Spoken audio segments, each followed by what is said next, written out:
ሰላም፣ ይህ ስለ ድሆች ጩኸት ፕሮግራም ነው በኤልሻዳይ ቴሌቪዥን ኔትወርክ። ጊዜ ስለሰጣችሁን እናመሰግናለን። የ1000 ኪሎ ሜትሮች ጉዞ ከአንድ እርምጃ ይጀምራል እንደተባለ በአብሮነት ቅኝት አብረን እንጓዛለን። ሕይወትን በመቁረስ ክርስቶስን መግለጥ አለ። መልካም ቆይታ። ሻሎም ሻሎም። በኤልሻዳይ ቴሌቪዥን ኔትወርክ ስለ ድሆች ጩኸት ፕሮግራም ተመልካቾቻችን የአምላካችን የእግዚአብሔር ሰላም ምሕረት ከሁላችሁም ጋር ይሁን። ይህ ዘውትር በየሳምንቱ በኤልሻዳይ ቴሌቪዥን ኔትወርክ እና እንዲሁም በዩቲዩብ ቻናሎች እና በተለያዩ ማህበራዊ ሚዲያዎች ወደ እናንተ የሚመጣ ስለ ድሆች ጩኸት የተሰኘ ፕሮግራማችን ነው። በዚህ ፕሮግራም ስለ ድሆች ማሰማት፣ ስለ ድሆች መሞገት፣ ስለ ድሆች ማካፈል፣ ለድሆች ስለማካፈል መቆረስን ማስተማር፣ ተከታታይ ትምህርቶችን አብሮ መካፈል እንዲሁም ከዚህ ጋር ተያያዥነት በሆነ መልኩ ተያያዥ በሆነ እውቀት ውስጥ ያላችሁ ወገኖች ጋር ጥያቄ እና መልስ ማድረግ፣ ውይይት ማድረግ እንደዚህ ፕሮግራሞች ተከታታይ እናደርጋለን። በዚህ ሁሉ ጊዜ የምትካፈሉ ሁሉ እግዚአብሔር ይባርካችሁ። ደግሞ ለሌሎችም ይህን እንድታዳርሱ እናበረታታለን። ዛሬ ስለ ድሆች ጩኸት ፕሮግራማችን ላይ እንግዳ አለ። ዛሬ በመካከላችን ፓስተር መስፍን ካብቲመር በመካከላችን አለ። የስለ ድሆች ጩኸት ፕሮግራም እንግዳችን ነው። እንኳን ደህና መጣ ማለት ፈልጋለሁ። እንኳን ደህና ቆየኝ ፓስተር አመሉ። እግዚአብሔር ይባርክ። አሜን። እኛ ጻርኩስ መንፈስ በሚል ዝማሬ ነው የምናውቅህ አንተን። መጀመሪያ ያው ራሱን ያስታውቃል፣ ግን በመጀመሪያ ዛሬ ፓስተር መስፍን ካብቲመርን ስናስብ ሁሉ ጊዜ በአእምሯችን እንደ አማኑኤል በተለይ ናዝሬት አካባቢ ነበር የምናስታውሰው። አስታውሳለሁ አንዴ ወንጂ የፋብሪካ አዳራሽ ውስጥ በነበረ ፕሮግራም ላይ ጻርኩስ መንፈስ የሚል ዝማሬ ዘመረ እና እንዳለ ጉባኤው በአጋንንት የተንጫጫበትን ጊዜ አስታውሳለሁ። ከዛ ጊዜ ጀምሮ በስራም እግዚአብሔርን ቤት እያገለገልክን ያለው ጌታን ስለአንተ ስለ ቤተሰብ አመሰግናለሁ። እንኳን ደህና መጣ ብዬ እስቲ ራስህን መጀመሪያ እንድታስታውቅ ጋብዛለሁ። ፓስተር አመሉ እግዚአብሔር አምላክ ይባርክህ። አስቀድሜ ጀስት ልባርክህ እወዳለሁኝ ይህንን እድል ስላመቻቸህልኝ። ያው እንደገለጽከው ስሜ ፓስተር መስፍን ሀብትሂመር ይባላል። ብዙ ጊዜ ካፕቲመር የሚለውን ነው የምታውቁት። እኔም እንደዛ ነው። ሀብትሂመር ነው። እግዚአብሔር ይመስገን። ጌታ ይረድቶኝ ኦልሬዲ ባለትዳር ነኝ። በጣም የተወደደች ሚስት አለችኝ። በእግዚአብሔር ቤት አብረን እያገለገልን ያለ ነው። 3 በጣም የሚያማምሩ ሴት ልጆች አሉኝ። ጌታ ይመስገን። የ19፣ 16 እና 12 ዓመት ልጆች አሉኝ እና እግዚአብሔር በብዙ ባርኮኛል። ባለቤቴም በእግዚአብሔር ቤት በጣም ታገለግላለች። እግዚአብሔር ረድቷት የእግዚአብሔር ሐሳብና ፈቃድ በልቧ ይሞላባት እጅግ የተወደደች ሚስት ነው ያለችኝ እና እግዚአብሔር ስለሷ አመሰግናለሁ። እንግዲህ ቅድም እንዳልከው ፓስተር በአገልግሎት ረጅም ጊዜ በእግዚአብሔር ቤት አሳልፌያለሁ። ያው እንዳልከው ከሐዲስ ምስረታ ጀምሮ ከ83 ወይም ደግሞ ከ83 ማለት በ80ዎቹ መጀመሪያ ጀምሮ በዚህ በሐዲስ እንቅስቃሴ ውስጥ ጌታ ረድቶኝ ከእናንተና ከሌሎች ወንድሞቼ ጋር ሆነን እንግዲህ እግዚአብሔር እዚህ አድርሶናል። በነበረኝ ቆይታ ያው በዝማሬም አገለግላለሁ። ከዚያም ደግሞ እንግዲህ ለሚሽን አገልግሎትም ወጣ ብዬ ነበር ወደ ትግራይም ወደ ተለያዩ ቦታዎች። በዚህ ሁሉ ውስጥ ግን እግዚአብሔር እየረዳኝ እዚህ ደርሻለሁ። ከዚህ ጋር ያው በፕሮፌሽንም አለኝ። የህግ ትምህርትም ተምሬ በህግም ተመርቄ በህግ ሙያም ኦልሬዲ ከ22 ዓመት በላይ እየሰራሁ ነው ያለሁት። በዋናነት የእግዚአብሔር ቤት ስራ ነው ዋና እርሱ ነው። ሙሉ ጊዜም ለእርሱ ነው። ባለችኝ ትርፍ ሰዓት ግን እግዚአብሔር ይመስገን በፕሮፌሽን እየሰራሁ ደግሞ እግዚአብሔር ይመስገን ልክ ጳውሎስ ያደርግ እንደነበረው ድንኳኑን እየሰፋ ጀስት ለሌሎችም የሚተርፍ ነገር እያደረገ የእግዚአብሔርን ስራ ይሰራ እንደነበረ ያንን ተከትዬ እኔም ባለችኝ ትርፍ ሰዓት የህግ አማካሪ ሆኜ አገለግላለሁ፣ አማክራለሁ። ካምፓኒዎችን የግለሰቦችንም ኬዝ እንደዚሁ ይዤ ቆማለሁ። እንግዲህ በዚህ ስራ ላይ እንዳልኩህ ላይሰንስድ ነኝ፣ ላይሰንስድ ሎየር ነኝ ወይም ፍቃድ ያለው ጠበቃ ነኝ እና በዚህ ከ2002 ዓመተ ምህረት ጀምሮ ፐርሰናሊ ላይሰንስድ ሆኜ እሰራለሁ። እንዳልኩ ግን እግዚአብሔር ይመስገን በመጋቢነት ነው አሁን በጣም እያገለገልኩ ያለሁት። እዛም ደግሞ በኢትዮጵያ አማኑኤል ህብረት ቤተክርስቲያን በቦርድ ሜምበርነትም እንደዚሁ አባልነት አገለግላለሁ። በአጋፔ አማኑኤል ህብረት የምትባል አጥቢያም ደግሞ በመጋቢነት እሷን አገለግላለሁ። በዛ ካሉ ወንድሞችና እህቶች ጋር የእግዚአብሔርን ስራ እየሰራን ያለ ነው። እንግዲህ እግዚአብሔር ይመስገን እስካሁን ባለው ሂደት እንቅስቃሴ የእግዚአብሔር እርዳታ አልተለየንም። ይሄን ይመስላል። እግዚአብሔር ይመስገን በጣም ጌታ ኢየሱስ ይባርክ። ለየት የሚያደርገው ነገር ምንድነው? እኛ ፓስተሮች ነን፣ አንተ ደግሞ ጠበቃም ነህ ፓስተርም ነህ። ስለዚህ በኢትዮጵያ አማኑኤል ህብረት ቤተክርስቲያን ቀዳሚ ሆናለች ማለት በስራ ላይ ያሉት ግን ጸጋውን አይታ የፓስተር የመሾም ፖሊሲ አዘጋጅታ ኢትዮጵያ አማኑኤል እንደዛ አድርጋለች። በዛ የመጀመሪያዎቹ 2 እንደሆናቸው አስታውሳለሁ። ስለ እግዚአብሔር በውስጣቸው ያስቀመጠውን ጸጋ አይቶ በፓስተር የተሾሙት መካከል አንዱ አንተ ነህ። በጣም ነው ይሄ ሊበረታታ የሚገባ ነገር ነው። በመሰረቱ በጣም ሊበረታታ ይገባል። ሰዎች አሁን የሙሉ ጊዜ ጉዳይ አይደለም፣ አሁን የሙሉ ልብ ጉዳይ ነው። ስለዚህ ሙሉ ልብ ያላቸው ጸጋው የሚታይባቸው ወገኖች ለእግዚአብሔር ስራ ተለይቶ ስራም እየሰሩ እንደ ጳውሎስ ደግሞ የእግዚአብሔርን ስራም ደግሞ እየሰሩ መሄድ ምሳሌ እንደሆነ ይታያል። ይሄን ደግሞ ሌሎች ቤተ እምነቶችም ሊከተሉት የሚገባ ወሳኝ ነገር እንደሆነ በጣም አስባለሁ። አንዳንድ ጊዜ በቤተክርስቲያን አካባቢ በጣም ገና ኢትዮጵያ ቤተክርስቲያን ስራ የሚጠይቀው ሙሉ ጊዜ ተብሎ ሙሉ የረፍት ጊዜ እንደማለት ነው።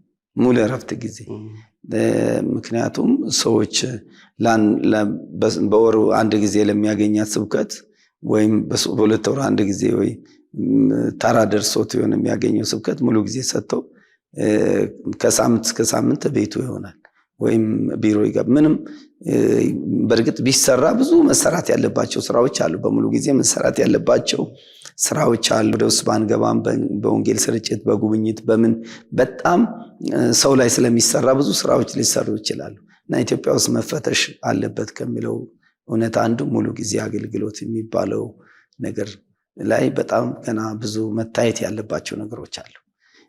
ስራው አብዛኛውን ሙሉ ጊዜ ባልሆኑ ሰዎች ነው የሚሰራው። ከዛ አንፃር ትልቅ ነገር ነው። ወደሱ ባንገባም ግን በጣም ልናበረታታ እወዳለሁ። ዛሬ እኔ በዚህ ፕሮግራም ላይ ስጠራ በዋናነት ከፓስተርነት ባለፈ መልኩ የህግ አማካሪነትና በጥብቅናው ላይ እንደ ጠበቃ እንደ ክርስቲያን ጠበቃ ደግሞ መጋቢ እንደሆንክም ደግሞ ጠበቃ መጽሐፍ ቅዱስም እንደሚያስተምርም ጠበቃ መጽሐፍ ቅዱሳዊ መሰረቶችን ማየት አለብን። ይሄ ፕሮግራም ቮይስ ፎር ፑር ነው። ስለ ድሆች ጩኸት ስለ ፕሮግራሙ ራሱ ይሄ ስለ ድሆች የሚሟገት ነው። ስለ ድሆች ድምጽ የሚያሰማት ነው። ድሆች አይነኩም፣ ድሆች መበደል የለባቸው፣ ድሆች መፈናቀል የለባቸው፣ ድሆች መራብ የለባቸው የሚል ድምጽ የሚያሰማ ነው። ይሄ ድምጽ ደግሞ ሰው ውስጥ ሁሉ እንዲገባ ከህፃናት ጀምሮ ማናቸውም ለድሆች ድምጽ እንዲሆኑ ድምጽ የሚያሰማ ነው። አንዱ ለድሆች ድምጽ የሚያሰማ የሙያ አካል ከፍትህ ጋር የተያዘው አካል ነው እና መጽሐፍ ቅዱሳችን የፍትህ መጽሐፍ ነው። ስናጠና ለፍትህ ምላሽ ለመስጠት ነው። ሁሉም ነገሩ ውስጥ ቢገባ ቢጠና ፍትህ ደግሞ ለድሆችና ለችግረኞች ነው እና ከዚህ አንፃር ዛሬ አብረን አንዳንድ ጥያቄዎችን አንስተን አብረን እናያለን። የመጀመሪያ ማንሳት የምፈልገው የጥብቅና ተግባር ከእግዚአብሔር ቃል አንፃር እንዴት ታያለ? ወደ 22 ዓመት አካባቢ በህግ ሙያ ላይ በጥብቅና በማማከርም እየሰራን ብዙ የሆኑ ጉዳዮች በአንተ ህይወት ውስጥ አልፏል። የግለሰብም የተቋምም እያለፉ ናቸው። ከማናችም ይልቅ ፍትህ የሚባለው ነገር ወደ እግዚአብሔር ቃል አምጥተን በሴኩላሩ ዓለም በጣም የቅርብህ ነውና ስለዚህ ከዚህ አንፃር ምንድነው ከእግዚአብሔር ቃል አንፃር እንዴት ታያለ የጥብቅናን ተግባር? ጥብቅና የህግ አማካሪም ጠበቃም መሆን ከእግዚአብሔር ቃል አንፃር እንዴት ታየዋለ? እሱን የመጀመሪያ ጥያቄ አነሳለሁ። መልካም በጣም ትልቅ ጥያቄ ነው ያነሳልኝ። ጥብቅና ከእግዚአብሔር ቃል አንጻር ወይም ደግሞ ይሄ የፍትህ ዓለም መጽሐፍ ቅዱስ የህግ ሁሉ ማዕቀፍ ነው። ሁሉ ማንኛውም ህግ የወጣው ከመጽሐፍ ቅዱስ ነው። የትኛውም ህግ ከመጽሐፍ ቅዱስ ነው የወጣውና መጽሐፍ ቅዱሳችን ላይ የሌለ የህግ አንቀጽ የለም። በብዙ አቅጣጫ ስትመለከት አሁን በህግ ቋንቋ ስናወራ ትልቅ ጎራ የሚባሉት በህጉ የፍትሐ ብሔርና የወንጀል ህግ ይባላልበት በጀነራል ስትመለከተው። አሁን እነዚህ የፍትሐ ብሔሩ ኖርማሊ የሰውን ሲቪል ራይት ማህበራዊ ኑሮ ላይ የሚከሰቱ በንብረቱ ላይ በገንዘቡ ላይ ባደረገው ውል ላይ በአንዳንድ ነገሮች ላይ የሚከሰቱ ጉዳዮችን የሚመለከት ሲሆን በወንጀል ደግሞ ስትመለከት ጀስት የሚሰሩ የወንጀል ድርጊቶችን ለመከላከል ተብሎ የወጣ ህግ ነው። እነዚህ ሁለቱም በመጽሐፍ ቅዱሳችን ላይ በደንብ ተቀምጠዋል፣ ተዘርዝረው ተቀምጠዋል እና እንዴት አድርገን የሰውን መብት በህግ ቋንቋ መጠበቅ እንዳለብን የሚገልጽ ነገር አለ። ወደ ዋናው ጥያቄ ስመለስ በጥብቅና ከመጽሐፍ ቅዱስ አኳያ የሚለውን ነገር ስንመለከት የጥብቅና አገልግሎት ስናየው ኖርማሊ ምንድን ነው መጽሐፍ ቅዱስ በሁለት አበይት አተያየት ነው የሚያየው። ይህን ጥብቅና በሁለት አበይት አተያየት ነው የሚያየው ወይም ደግሞ ጎራ ነው። በምንድን ነው የሚከፍለው? ይሄ ልክ በመለኮታዊው ዓለም የሚደረግ የጥብቅና አገልግሎት በመለኮታዊው ዓለም እና ደግሞ ጀስት በዚህ በሴኩላሩ ዓለም ያለውን የጥብቅና እንቅስቃሴ ነው የሚያሳየው እና በኢየሱስና በመንፈስ ቅዱስ አማካኝነት የሚደረግ የጥብቅና አገልግሎት አለ። ደግሞ እንደምንመለከተው ጌታ ኢየሱስ የሞተበት ራሱን አሳልፎ የሰጠበት ትልቁ ምክንያት ለሰው ልጅ ራሱን ቤዛ ያደረገበት በአብ ፊት ይዞ ሊቆም ነው። ወይም ደግሞ ከዚህ ካለንበት ኃጢአት አንጽቶ በእርሱ በኩል ወደ አብ ሊያደርሰን ነው። ስለዚህ አሁን ስለኛ ሆኖ የሚታየው ማን ነው? በአብ ፊት ኢየሱስ ነው። ምን ማለት ነው? ኢየሱስ የኛ ጠበቃ ነው ማለት ነው። ለዚህ ነው አንደኛ ዮሐንስ ላይ ምዕራፍ 1 ቁጥር 17 አካባቢ ስንመለከት ምን ይለዋል? ምናችን ነው አለ? እነሆ ጠበቃችን አለን። እግዚአብሔር ይመስገን። ምናችን አለ? ጠበቃ አለን ይላል። እግዚአብሔር ይመስገን። በአንደኛ ዮሐንስ ምዕራፍ 2 ቁጥር 1 ላይ ከአብ ዘንድ ጠበቃ አለን የሚል አለ። ይሄኛው የጥብቅና አካሄድ መለኮታዊ ነው። እግዚአብሔር ይመስገን። ጀስት የእኛን ደካሞቹን ይዞ በአብ ፊት ቀርቦ ለእኛ ምን ተሰጠን? ፍትህ ተሰጠን። ወይም ደግሞ እኛ በሰራነው ስራ ሳይሆን በእርሱ ስራ። ይህ አንደኛው የጥብቅና አካሄድ ነው። ሌላው መንፈስ ቅዱስም እንደዚሁ ምን ያደርጋል? እግዚአብሔር ይመስገን አሁን ስለኛ ምን ያደርጋል? ይቃትታል። በማይነገር መቃተት ይላል። ጀስት ስለኛ ይቆማል የሚለውንም ሐሳብ እናያለን። በሰው ልጆች ደግሞ ያለውን ነገር ስንመለከት እንደዛው ነው። ስለዚህ እነዚህን ፖይንቶች እንዳልኩት በአዲስ ኪዳን ውስጥ ጥብቅና የሚለውን ቃል በግሪኩ ምን ብሎ የሚገልጸው ጀስት ፓራክሊቶስ ወይም ነው ፓራክሊቶስ ብሎ ይገልጸዋል። ፓራክሊቶስ ወይም ነው ፓራክሊቶስ ምን ማለት ነው? ያ ማለት ከአንድ ሰው ጎን መቆም፣ ከደካማው ጎን ቆሞ ያን የደካማው ሸክም መሸከም፣ መማለድ። ኦኬ፣ እነዚህን ሁሉ ፖይንቶች ይይዛል። በዚህ አቅጣጫ ይሄ አማላጅ ወይም አማካሪ የሚለውን ቃል ፓራክሊቶስ ይወስደዋል። ይሄ ጥብቅና ማለት ያ ነው ባይብሊካሊ። ስለዚህ የኢየሱስ ክርስቶስንና የመንፈስ ቅዱስን የጥብቅና ወይም ደግሞ በዚህ መልኩ ለደካሞች የመቃወም ፕሪንሲፕል ስንመለከተው እውነተኛው እርሱ ነው። ስለዚህ በመጽሐፍ ቅዱስ ጥብቅና ማለት ለደካሞች መቆም ነው። በመጽሐፍ ቅዱስ ጥብቅና ማለት መሟገት ላልቻሉት መሟገት ነው። አቅም ላጡ መሟገት ነው፣ መቆም ነው ጥብቅና። ለምሳሌ እንዲሁ በልማዳዊ ንግግር ስንመለከት ለምንድን ነው ጥብቅና የምትቆመው ይባላል። አንድ ሰው ስለሌላ ሆኖ አይተን ነው ስለሌላ ሆኖ ሲናገር እሱ በሌላ ሰውየው በሌለበት ስለዛ ሰው ሲናገር እሱን ወክሎ ሲናገር በጨዋታ መካከል እንኳን የተለመደ ነገር አለና ምን ማለት ነው? ሌላውን ወክሎ ሌላውን ስንል ግን ስፔሲፊክ ስናደርገው መናገር የሚችለው መሟገት የሚችለው ሊሟገት ይችላል። እኛ እኮ መናገር መሟገት መቆም ስላልቻልን ነው እኮ ኢየሱስ የመጣው እዚህ ጋር። እኛ ደካሞች በቃ የጽድቅ ድሆች ወደቅን። በቃ በአብ ፊት መቆም አንችልም። ኤግዛክትሊ። ስለዚህ ያንን አቅም ስላጣን አቅም ያለው የሚችለው መጣና ጠበቃ ሆነ ቆመ እዛ ጋር። ዘሴም ልክ እንደዚህ ሁሉ በምድርም አፕላይ የምናደርገው አብሶ ክርስቲያን ጠበቃ ሲባል እኔ ስለ አማኝ ጠበቃ ነው ባይብሊካሊ እየተናገርኩ ያለው። መቆም ያለበት ለማን ነው? ለደከሙት። በዚህ አንጻር ፍትህ ሚኒስቴርን እኔ ማመስገን ወዳለሁ። ፍትህ ሚኒስቴር የጥብቅና ደንብን ባወጣበት መመሪያ ላይ አንድ ጠበቃ ቢያንስ በዓመት የተወሰኑ ሰዓታት በነፃ ማገልገል አለበት ብሎ አወጥቷል። በነፃ አንድ ጉዳይን ወይም ሁለት ጉዳይን ማየት አለበት፣ መያዝ አለበት። እነዛ የሚታይላቸው ለማን ናቸው ብለህ ስትጠይቀኝ ለማን ነው የሚቆመው? ለነማን ነው ይህንን ነፃ አገልግሎት የምትሰጠው ብለህ ስትል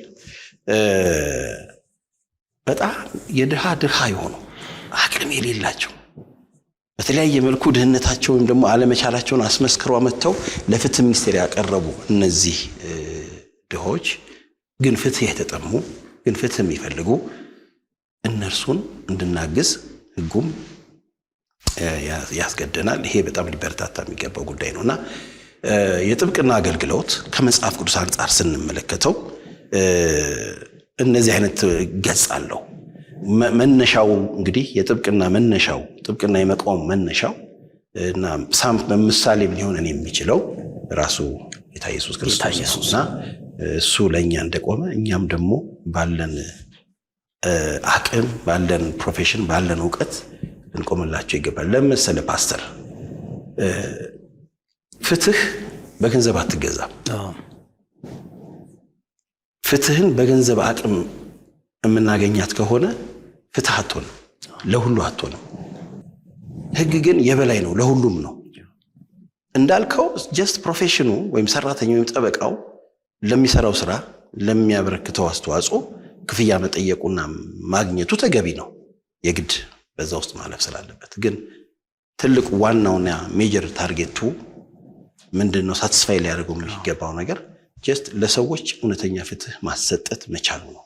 እዚህ ላይ ነው ፎከስ ነገር ነው። በጣም ያነሳቸው ነገሮች የጥብቅና መነሻ የእግዚአብሔር ቃል እንደሆነ በተለይ በወንጀለኛ መቅጫ ህግና በፍትሐብሔር ጋር አያይዘ ያስቀመጥከው ነገር መጽሐፍ ቅዱስ ያለ እውነት የምታየው አሁን 10ቱ ትእዛዛት ውስጥ አትግደል፣ አትስረቅ፣ አትዋሽ፣ የባልንጀራን እንጂ አትመኝ፣ እነኚህ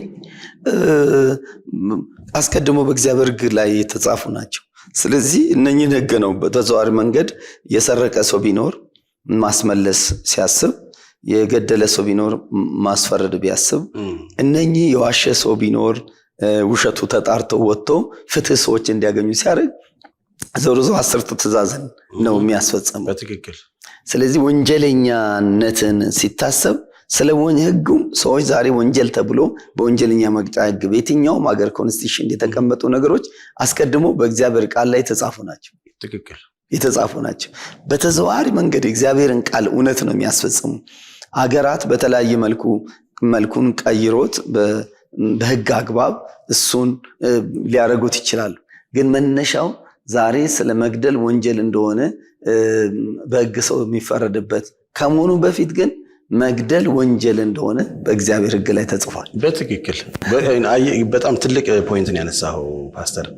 10ቱን ህግ ስትመለከት ሁለቱንም የህግ ብራንቾች እየያዘ ነው እንዳልከው፣ የወንጀሉንም የፍትሐብሔሩንም። አትግደል አሁን ወንጀል ነው። የባልንጀራን ንብረት አትመኝ ደግሞ ፍትሐብሔር ነው። ሌሎችም እንዲሁ ብትተነትናቸው ህጎቹን ብትከፍላቸው በዚህ ውስጥ ነው የሚያርፉት የሚወድቁት። እና መጽሐፍ ቅዱስ የማያውቀው ነገር የለም፣ ያላየው ነገር የለም። ስለዚህ መጽሐፍ ቅዱሳዊ ከሆነ አካሄዳችንም መጽሐፍ ቅዱሳዊ ቢሆን በጣም ውጤታማ እንሆናለን። ከዚህ አኳያ ነው ልናየው የሚገባና የጥብቅና አገልግሎት ከመጽሐፍ ቅዱስ አኳያ ስንመለከተው ይህን አይነት እና ሰዎችም ልክ ጠበቃ ሆኖ ሲቆሙ እንዴት ነው መቆም ያለባቸው? ልክ ጌታ ኢየሱስ ክርስቶስ ምሳሌ አድርገን እንዳስቀመጥ ነው ስንቆም ለሰዎች ጥብቅና ስንቆም ለተገፉት፣ ለተቸገሩት፣ ግራ ለተጋቡት ይገባል፣ ልንቆምላቸው ይገባል። ይሄ ደግሞ ጀስት ፕሮፌሽናል ብቻ አይደለም ይህን ማድረግ ያለበት። ኤቭሪባዲ ማንኛውም ሰው ሲገፋ ሲያይ ሰው ራይቱ ሲነጠቅ ሲያይ ምን መሆን አለበት? ጀስት መቆም አለበት። እያንዳንዱ ሰው የሌላው ሰው ጠበቃ መሆን አለበት። ትክክል። ያንን ነው አሁን መረዳት ያለብን እንጂ ይሄኛው ኦልሬዲ በሌጋሊ ወይም ደግሞ ህጋዊ አካሄድ ተከትሎ ሲመጣ ያን ጊዜ በኢንስቲትዩሽን በህግ ባለሙያ ተደግፎ መሄድ አለበት ማለት ነው። በተቋማት ደረጃ ሲቀር ጉዳዩ በዚህ መልኩ ይሄዳል። ግን ኖርማሊ በህብረተሰቡ መካከል ስንኖር አንድ ላይ ስንኖር አንዱ የሌላው ጠበቃ ሆኖ የሌላውን መብት ሊያስከብር የሌላውን ራይት ሊያስከብር ይገባል የሚለው ትልቁ መጽሐፍ ቅዱስ ያስቀመጠው ነጥብ እሱ ነው። ስለ ጥብቅና አገልግሎት መጽሐፍ ቅዱስ ያስቀመጠው እርሱ ነው። አንዱ የሌላውን ሸክም ይሸከም ይላል። ጀስት ምን ማለት ነው? ደካማውን ብርቱ ምን ያደርገው? ደካማውን ይሸከሙ ይላል። ያልቻለውን የሚችለው ይሸከመው። የጥብቅና አገልግሎት እርስ በርስ እየተሸካከሙ የሚሄዱበት ነውና ከዚህ አኳያ በዚህ አንግል ነው የምናየው ብዬ አስባለሁ። በእርግጥ አሁን ባነሳው መሰረት በህግ ሙያ ደረጃ በሴኩላር ዓለም ላይ ተምሮ ህግን ከማስፈጸም አንጻር ፍትህን ከማስፈን አንጻር ድርሻቸውን የሚወጡ አካላት አሉ። በተለምዶ ዳኛ፣ አቃቤ ህግ፣ ጠበቃ የሚባሉ እንደገና የህግ አማካሪ፣ ፖሊስ እና ምናልባት የመከላከያ ወታደርም ጭምር አልፎ የፍትህ አካላት ፍትህ በምድር ላይ እንዲሰፍን በህግ ደረጃ በህግ አግባብ የተቀመጡ ሰዎች ናቸው። ፍትህ አካላት ፍትህን ጥግ ድረስ ማድረስ ቢችሉም ባይችሉም ግን አሁን ቅድም ያነሳው በጣም ወሳኝ ነጥብ አለ። ይሄ ለሰው ጥብቅና ለሰው ልጅ መቆም ነው። ለሰው ልጅ ደህንነት፣ ለሰው ልጅ ፍትህ፣ ለሰው ልጅ እውነት መቆም ነው። የሰው ልጅን ክፍተት መሙላት ነው። የሰው ልጅን ለቅሶ እንባውን እንዲያብስ ማድረግ ነው። ለተጨነቀው ጭንቀቱ ላይ አብሮ መቆም ነው። ተነጥቆ ከሆነ የተነጠቀበትን ነገር ከነጣቂው እጅ ማስመለስ ነው። እንደዚህ ብዙ ነገሮችን የያዘ ነው። ይሄ እንዳልከው እዚህ ጋር አሁን እያንዳንዱ ሰው እግዚአብሔርን ቃል እንደተማረ ሰው እንደተካፈለ ሰው እግዚአብሔርን ቃል ያልሰማም ሰው ቢሆን ምንም ቢሆን በስብዕናው እያንዳንዱ የባልንጀራው ጠበቃ መሆን ይገባል። ሲገፋ መንገድ ላይ አንድ ሰው ጉልበተኛው መጥቶ ሲሄድ እቃውን ንብረቱን ነጥቆት ሲሄድ ምን ሲያደርግ የአካል ጉዳተኛውን ጉልበት ያለው ሰው መጥቶ ሲሄድ ጥሎ ሲሄድ እያንዳንዱ የወንድሜ ጠባቂ ነኝ፣ የወንድሜ ጠባቂ ነኝ፣ የወንድሜ ፍትህ ጉዳይ ነኝ። ሰዎች ወደዚህ አስተሳሰብ እስካልመጡ ድረስ ፍትህ ወደ ሙላት ሊመጣ አይችልም። በጠበቆችና በህግ ሙያተኞች ብቻ ባለ የፍትህ ማስፈጸም ስርዓት ውስጥ ሊሄድ አይችልምና ግን እዚህ ጋርም የተወሰነ ነገር እያንዳንዱ አንተ ስለ ጥብቅና ተምራል። በጥብቅና ላይ የምታሳልፍበት ነገር አለ። ሰዎችም ሲበደሉ አንተ ጋር አንተን የሚመስሉ ባለሙያዎች ጋር ይደውላሉ። ተቋማት ጠበቃ አላቸው። ጠበቃ ይሟገትልኛል ይላሉ ሰዎች። ጠበቃ አለኝ ይላሉ አንዳንድ ሰዎች። እኔ ጠበቃ አለኝ ነው፣ እኔ ፊት ለፊት ቆሜ ማውራት አልችልም። ጠበቃ አለኝ። ጠበቃ ታዘጋጃለህ? እንግዲህ ወክሎ የሚናገር ነው፣ እስከ ጥግ ድረስ የሚሟገት ነው እና እውነትን ይዞ የሚሟገት ነው። ከዚህ አንጻር ሰዎች ከዚህ አንጻር እያንዳንዳቸው ይሄን የሚሰሙ ሰዎችም መስማት እድል ያላቸው እኔ የባልንጀራዬ ጠበቃ ነኝ። በተለይ ድሃ ለሆኑ አንዳንዱ ገንዘቡ ጠበቃው፣ አንዳንዱ ንብረቱ ጠበቃው፣ አንዳንዱ እንዲሁም ብዙ በዙሪያው ብዙ አጀብ ያለው ሰው ሊሆን ይችላል። ማንም የሌለው ሰው ደግሞ አለ፣ ማንም የሌለው። ስለዚህ እኔ የወንድሜ ጠበቃ ነኝ የሚል እሳቤ በሰው ውስጥ ከመግባት አንጻር ምን ቢደረግ ይሻላል? ምን ትላለህ? የህግን የበላይነት ለማስከበር ወይም ደግሞ የተገፉትን ፍትህ ያጡትን ድሆችና አቅመ ደካሞችን ወደ ፍትህ ማግኘት እንዲመለሱ ለማድረግ እንዳልኩ የጠቀስካቸው እነዚህ የህግ አካላት ብቻቸውን የሚያደርጉት ነገር አይደለም። ማለት ውጤታማም አይሆንም። ፍትህ ያለው በመካከላችን ነው፣ እርስ በርስ በውስጣችን ነው ያለው። ፍትህን ማስከበርም ሆነ አለማስከበር በእኛ አመለካከት ላይ የተወሰነ ነው፣ በእኛ አደራረግ ላይ የተወሰነ ነው። ብዙ ጊዜ በዚህ አንጻር አሁን ምንድነው ትልቁ ነገር? አንዳንድ ጊዜ ሰምተ ከሆነ በሚዲያም ላይ የሆነ ወንጀለኛን ሲፈልግ ፖሊስ ለማደን ለመያዝ ሲፈልግ እንደው የሚያደርገው የህብረተሰቡን እገዛ ነው የሚጠይቀው። ተባካችሁ አግዙን፣ እንዲህ አይነት ወንጀል ተፈጽሟል። ስለዚህ በቃ ለምን በቃ ከማንም በላይ ፍትሁን ሊያስከብረው የሚችለው ራሱ ህብረተሰቡ ነው። እና እያንዳንዱ ሰው በዙሪያው ላሉት ድሆች ካልተሟገተላቸው ሌላ ተሟጋች ብንጠብቅ አይኖርም፣ አይገኝም፣ ፈጽሞ አይሆንም። ስለዚህ ኢፌክቲቭ መሆን ከፈለግን ውጤታማም መሆን ከፈለግን ፍትህ ለአጡ ሰዎች ለድሆች እንዲያገኙ ከፈለግን እኛው ልናግዛቸው ይገባል፣ እኛው ልንሰራ ይገባናል። ምንድነው አንዳንዶች ፍትህን በገንዘብ ሊያገኙ ይፈልጋሉ፣ ፍትህን በዝና ወይም ደግሞ በስልጣን ሊያገኙ ይፈልጋሉ፣ ፍትህን በዝምድና ሊያገኙ ይፈልጋሉ፣ በተለያየ መንገድ ሊያገኙ ነው። እሱ ፍትህ አይደለም። በእግዚአብሔር ቃል የተቀመጠው ፍትህ በእውነት በጽድቅ የተገኘ ፍርድ ነው። ተባረክ። በጣም ፓስተር ጌታ ይባርክ። ጌታን እናመሰግናለን። ትልቅ ሐሳብ ነው ያነሳው። ፍትህ በሁሉም ዘንድ መረጋገጥ የሚችለው ሁሉም ሰው ለፍትህ ሰራተኛ ሲሆን ነው። ሁሉም የወንድሙ ጠበቃና ደግሞ ተሟጋች ሲሆን ነውና እግዚአብሔር ባርክህ። ይህን የመጀመሪያውን ክፍል በዚህ እናጠቃልልና ደግሞ የሚቀጥለውን ክፍል ተመልሰን እንመጣለን።